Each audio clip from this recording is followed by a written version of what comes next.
अस्सलाम वालेकुम 10th class, कैसे हैं आप सब लोग। आज हम लोग इलेक्ट्रोस्टैटिक्स चैप्टर का फोर्थ न्यूमेरिकल कर रहे हैं। तो फोर्थ न्यूमेरिकल है two charges repel each other with a force of 0.1 newton when they are 5 centimetre apart. के दो चार्जेस हैं और उनमें रिपल्शन की फोर्स है और फोर्स कितनी है 0.1 न्यूटन है, जबकि उन दोनों चार्जेस के दरमियान जो फासला है, डिस्टेंस है, वो 5 सेंटीमीटर है। Find the forces between the same charges when they are 2 centimetre apart. अब हमने फोर्स फाइंड करनी है कि अगर इन्हीं चार्जेस को 2 सेंटीमीटर के फासले पर रखा जाए तो फिर वो कितनी उनमें फोर्स होगी। तो डाटा राइट करेंगे। सबसे पहले गिवन डाटा है हमारे पास। गिवन डाटा हमारे पास फोर्स है, रिपल्शन, क्योंकि फोर्स ऑफ रिपल्शन ही है। दो चार्जेस उसने कहा है कि एक दूसरे को रिपेल कर रहे हैं, तो हम सिर्फ फोर्स लिखेंगे F इक्वल टू 0.1 न्यूटन और दोनों के दरमियान डिस्टेंस जो है वो R है, 5 सेंटीमीटर है। मीटर में करने के लिए क्या करेंगे, आप इसे 5 को डिवाइड कर देंगे 100 से, तो ये आ जाएगा 0.05 मीटर। अब देखें फाइंड, हमने अगर दूसरा डिस्टेंस हो, ये हमारे पास पहला डिस्टेंस है R, अगर एक और रेडियस भी दिया हुआ है, अगर दोनों के दरमियान सेंटीमीटर कितना हो, 2 सेंटीमीटर का डिस्टेंस हो, तो 2 डिवाइडेड बाई 100 इक्वल टू आ जाएगा 0.02 मीटर। तो कॉलम्स लॉ के मुताबिक फार्मूला क्या है अच्छा, चार्जेस सेम है तो हम लेट करते हैं कि Q1 इक्वल है Q2 इक्वल है Q के, लिहाजा F फार्मूला आ रहा है के Q1 Q2 over R square, Q1 Q2 over R square, लिहाजा F इक्वल टू आ गया के Q1 और Q2 दोनों Q हैं तो Q का स्क्वायर डिवाइडेड बाय क्या हो जाएगा, R स्क्वायर। तो ये हमारे पास फोर्स का फार्मूला आ गया। अब हम सबसे पहले F1 फाइंड करते हैं। F1 फोर्स जो है हमारे पास वो इक्वल टू आ रही है के Q square divided by R क्या है, डिस्टेंस है 0.05 का स्क्वायर, और कितने न्यूटन की फोर्स है, 0.1 न्यूटन की फोर्स है। ये हमारे पास देखे ना, F1 जो था वो 0.1 न्यूटन था, यानी F की वैल्यू क्या है 0.1, तो हम इसे लेट कर लेते हैं कि ये हमारे पास इक्वेशन 2 है। अब सेकंड कंडीशन में डिस्टेंस हमारे पास क्या था, 2 सेंटीमीटर रह गया था। अब अगर R हमारे पास 2 सेंटीमीटर हो तो मीटर में किया था 2/100 इक्वल टू 0.02 मीटर्स, तो हमारे पास फोर्स जो है वो कितनी होगी तो F2 फाइंड करेंगे इसके साथ। तो F2 इक्वल टू आ जाएगा के क्यू स्क्वायर ओवर के क्यू स्क्वायर ओवर, अब डिस्टेंस कितना है 0.02 का स्क्वायर, क्योंकि ये था ना के Q square over R square होता है ना, तो R की जगह स्क्वायर आ गया। अब फोर्स जो है वो फाइंड आउट करते हैं, ये हमारे पास बन जाएगी इक्वेशन 2।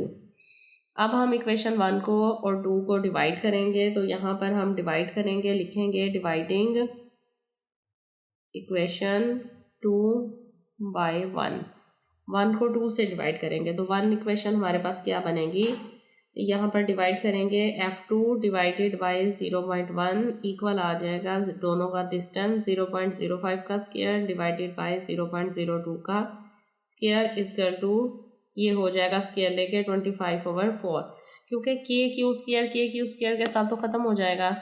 फोर्स कितनी थी 0.1 है, ये इधर मल्टीप्लाई हो रही है तो ये ऊपर मल्टीप्लाई हो जाएगी, तो डिस्टेंस आ जाएगा हमारे पास 0.05 का स्क्वायर ऊपर चला जाएगा, और इधर दूसरे का डिस्टेंस क्या था 0.02 का स्क्वायर, लिहाजा F2 इक्वल टू आ जाएगा 25/4 मल्टीप्लाई, ये डिवाइड हो रहा है, इधर आकर मल्टीप्लाई हो गया, तो F2 इक्वल टू आ गया, इनको मल्टीप्लाई किया डिवाइड किया तो 0.62 न्यूटन।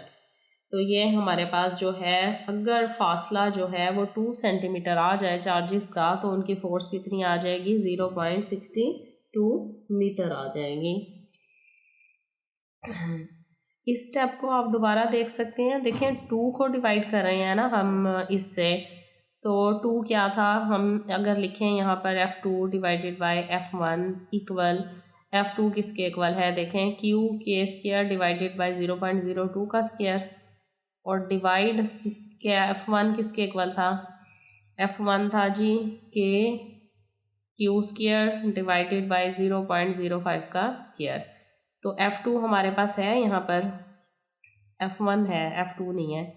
F1 क्या थी, 0.1 थी। अब ये डिवाइड है कि क्यू स्क्वायर डिवाइडेड बाय 0.02 का स्क्वायर आ जाएगा, मल्टीप्लाई जब होगा ये रकम उल्ट हो जाएगी इस तरह, और नीचे क्या आ जाएगा,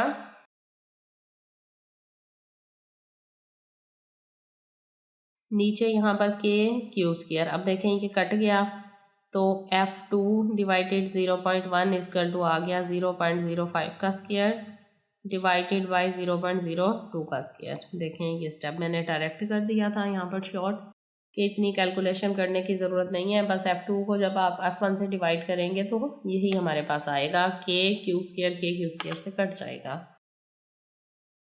अब हम आते हैं 5 न्यूमेरिकल की तरफ। 13.5 न्यूमेरिकल है, the electric potential at a point in an electric field is 10⁻⁴ volt.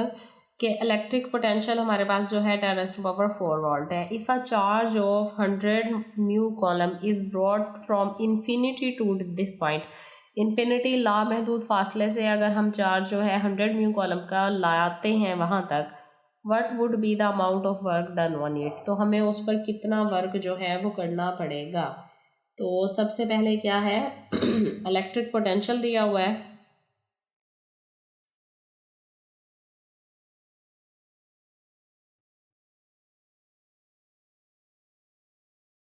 Electric potential V is equal to 10⁻⁴ volt, और इसके अलावा क्या है, वैल्यू ऑफ पॉइंट चार्जेस,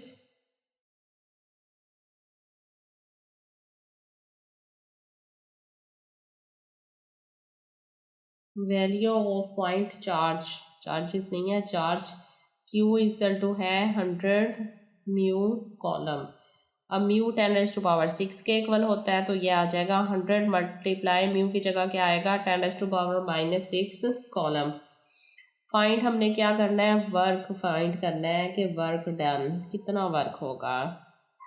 तो फार्मूला बहुत इजी है, आना चाहिए, V is equal to W/Q, charge भी है पोटेंशियल डिफरेंस भी है, वर्क फाइंड करना है, बहुत इजी है।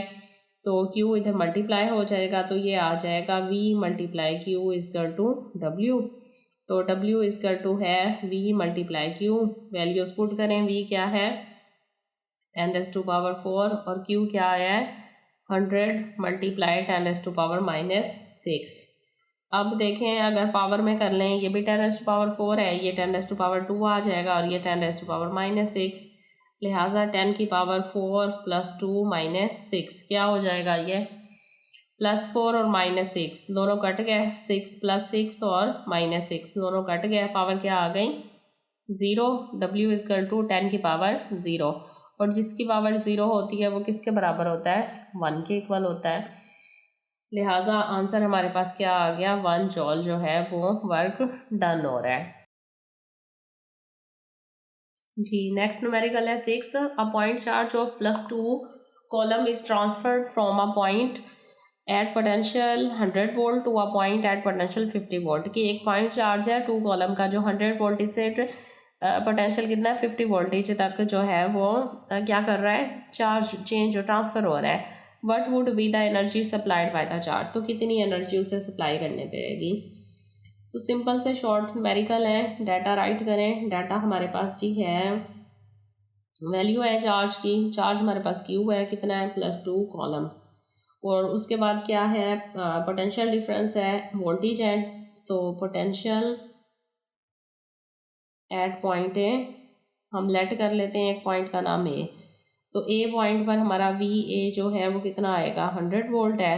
फिर इसी तरह हम सेकंड लिख लेते हैं, potential at point B, B point पर वोल्टेज कितना है वी है, पोटेंशियल डिफरेंस वी भी कितना है 50 वोल्ट है। तो फाइंड आउट क्या करना है, एनर्जी सप्लाइड, फाइंड हमने करना है एनर्जी सप्लाइड टू चार्ज। कितनी एनर्जी सप्लाई होगी चार्ज को, ई जो है वो फाइंड आउट करना है। तो बहुत सिंपल सा फार्मूला है। फार्मूला क्या दिया हुआ है जी, एनर्जी ई इजकल टू होता है Q V A minus V B.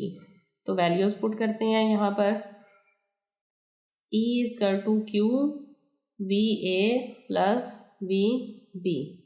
Q charge है हमारे पास, कितना है 2, और वी ए कितना है 100, और कितना जा रहा है कहाँ तक वी बी 50। तो दोनों को प्लस कर लें, ये कितना आ जाएगा 150।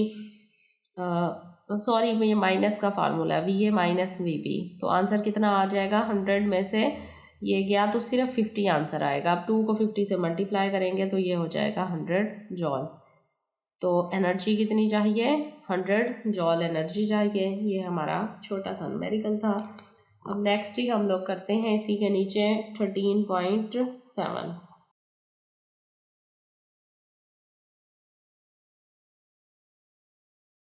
13.7 न्यूमेरिकल है, a capacitor holds 0.06 columns of a charge when fully charge by a 9 volt battery. Calculate capacitance of the capacitor. के कैपेसिटर है वो कितना चार्ज कॉलम कर रहा है, कैरी 0.06 कर रहा है, जबकि बैटरी कितनी है 9 वोल्ट की है। कैलकुलेट हमने क्या करना है, कैपेसिटेंस फाइंड करनी है कैपेसिटेंस की। तो सिंपल सा फार्मूला है, सबसे पहले हमें क्या दिया हुआ है, चार्ज दिया हुआ है। तो चार्ज होल्ड बाय कैपेसिटर, या सिंपल चार्ज लिख लें, क्यू कितना है हमारे पास 0.06 कॉलम है। इसके बाद बैटरी का वोल्टेज है, voltage of battery V is equal to 9 volt, 9 volt की बैटरी है। और फाइंड हमने क्या करना है, कैपेसिटेंस फाइंड करनी है। कैपेसिटेंस का सिंबल C है। सिंपल फार्मूला है Q is equal to C V. Q charge है, C कैपेसिटेंस है, V क्या है पोटेंशियल डिफरेंस है। तो वैल्यूज पुट करें और आंसर फाइंड आउट करें जी। और फाइंड हमने कैपेसिटेंस करनी है तो C निकाल लें, Q over V is equal to क्या आ जाएगा C। तो हम लिखते हैं C is equal to Q over V। Value put करें, Q क्या है 0.06 और वोल्टेज कितना है 9। तो C इजकल टू आ जाएगा 6.67 मल्टीप्लाई 10⁻³ F। ये जी हमारे पास इतनी कैपेसिटेंस है, 6.67 10⁻³ फैरेड।